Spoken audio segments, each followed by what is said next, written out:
Je suis en charge du recrutement. Pour pouvoir recruter les talents dans l'entreprise, je vais d'abord me rapprocher des managers pour un petit peu définir leurs besoins, connaître les compétences qu'il faut pour leur équipe et le profil de la personne pour qu'elle puisse bien s'intégrer. Au-delà de la diffusion des annonces, je vais me rapprocher de différents partenaires qui œuvrent sur les différents territoires pour pouvoir développer des partenariats avec eux. Et il y a un partenariat notamment qu'on a développé, c'est avec Proche Emploi dans l'Oise, qui est en fait une structure qui rapproche les entreprises des demandeurs d'emploi. Et au-delà de la diffusion d'annonces avec eux, on va aussi nous participer à des séances de coaching pour aider les jeunes à définir leur parcours et leur CV, et puis les aider aussi à développer leur réseau. Et du coup, en contrepartie, Proche Emploi nous connaît bien. Et quand on a des annonces à diffuser, ils savent exactement quel type de candidat pourra bien travailler dans l'entreprise, donc ça nous facilite vraiment le recrutement. Après, pour pouvoir aussi attirer les personnes, c'est important de développer la marque employeur. Donc on a développé la communication sur LinkedIn pour pouvoir un petit peu communiquer sur les différents événements qu'on fait dans l'entreprise, pour que quand un candidat se renseigne sur nous, il puisse déjà tout de suite un petit peu voir l'ambiance de travail qu'il y a, quelles sont un petit peu nos valeurs et puis comment on fonctionne. Et de façon un peu plus institutionnelle, on a également refait le site internet de La Brosse et Dupont, qui est vraiment finalement la vitrine de l'entreprise, et on va vraiment retrouver tout ce qu'on fait. Les engagements RSE aussi, qui sont beaucoup consultés maintenant par les candidats.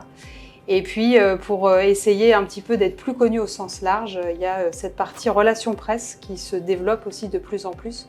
C'est important de pouvoir communiquer au nom de La Brosse et Dupont et pas forcément au nom des marques que l'on va vendre en magasin.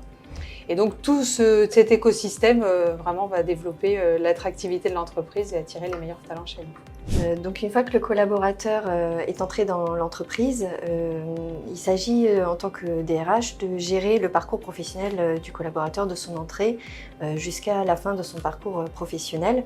Donc il y a tout un écosystème de parties prenantes autour de la vie du collaborateur. Bien évidemment, en interne, il y a le manager qui a le rôle clé du quotidien. Bien évidemment, il y a la direction générale, les représentants du personnel, toute autre fonction support également qui œuvrent ensemble pour favoriser un environnement de travail cohérent et qui a du sens. Et ce réseau de parties prenantes s'étend également à l'extérieur de l'entreprise. On travaille avec la mutuelle, la prévoyance, les écoles, les organismes de formation qui eux participent à la construction des compétences du collaborateur et à la qualité de vie au travail. On a également des organismes qui sont plus spécialisés, tels que les logiciels de paye ou SkillUp, qui nous permet de structurer justement le plan de formation annuel et les entretiens annuels.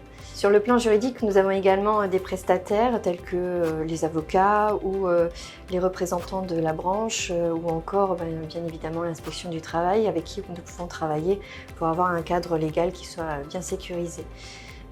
Et en fait, toutes ces parties prenantes ont un seul objectif qui est de travailler au bien-être des collaborateurs, qui est justement l'une des valeurs importantes pour l'entreprise. Donc l'ensemble de ces organismes et parties prenantes avec lesquelles on travaille gravitent autour du collaborateur pour animer sa qualité de vie au travail et mettre en avant l'aspect humain qui est une valeur fondamentale chez La Brosse et Dupont.